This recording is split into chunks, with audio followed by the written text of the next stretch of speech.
కష్టాలు అందరికీ వస్తాయి. వాటిని తట్టుకొని నిలబడినప్పుడే కొత్త జీవితం ప్రారంభమవుతుంది. కష్టాలకు భయపడితే మన లైఫ్ ఎలా ఉంటుందో చెప్పే ఓ చిన్న కథ మీకోసం. ఈ కథ మీ జీవితంలోని పెద్ద మార్పును తీసుకురావచ్చు. ఓసారి చూసేయండి. సాధారణంగా మనలో చాలామంది కష్టాలను చూసి భయపడుతూ ఉంటారు, కుంగిపోతారు, అక్కడితో లైఫ్ ముగిసిపోయినట్లు బాధపడతారు, వాటి నుంచి తప్పించుకోవటానికి ప్రయత్నిస్తారు. కానీ ఈ బండరాయి కథ వింటే మాత్రం మీ ఆలోచన ఖచ్చితంగా మారుతుంది. భవిష్యత్తులో ఎంత పెద్ద కష్టాలనైనా మీరు సులభంగా ఎదుర్కోగలరు. మరి ఆ కథ ఏంటో చూద్దామా? ఒక శిల్పి అడవిలో నడుస్తూ ఉన్నప్పుడు ఒక బండరాయిని చూస్తాడు. ఆ బండరాయి చాలా అందంగా ఉండటంతో వెంటనే ఉలిని తీసుకొని ఏదో చెక్కడానికి ప్రయత్నిస్తాడు. అప్పుడు ఆ రాయి అతనితో మాట్లాడుతుంది. మీరు నన్ను కొడితే నాకు బాధ కలుగుతుంది.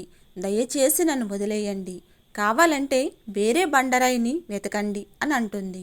వెంటనే శిల్పి దాన్ని అక్కడే వదిలేసి వెళ్ళిపోతాడు. కొంత దూరం వెళ్ళాక శిల్పికి మరో బండరాయి కనిపిస్తుంది. వెంటనే ఆ రాయిని చెక్కడం ప్రారంభిస్తాడు. ఆ రాయికి కూడా నొప్పి కలుగుతుంది. కానీ అది ఓపికగా నొప్పిని భరిస్తుంది.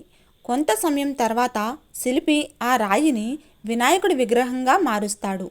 ఆ తర్వాత శిల్పి అక్కడి నుంచి వెళ్ళిపోతాడు.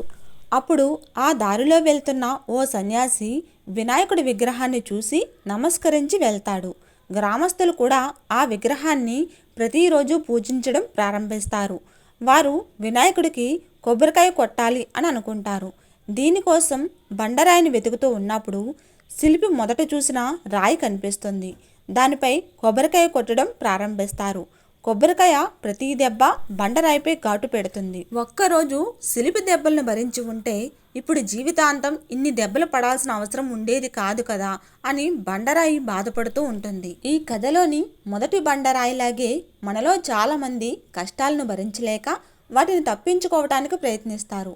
ముఖ్యంగా కష్టాలు లేని జీవితాన్ని గడపాలి అని కోరుకుంటారు. కానీ ప్రస్తుత కష్టాలను ఓపికగా భరిస్తే రెండవ బండరాయిలాగే జీవితాంతం సంతోషంగా ఉండొచ్చు.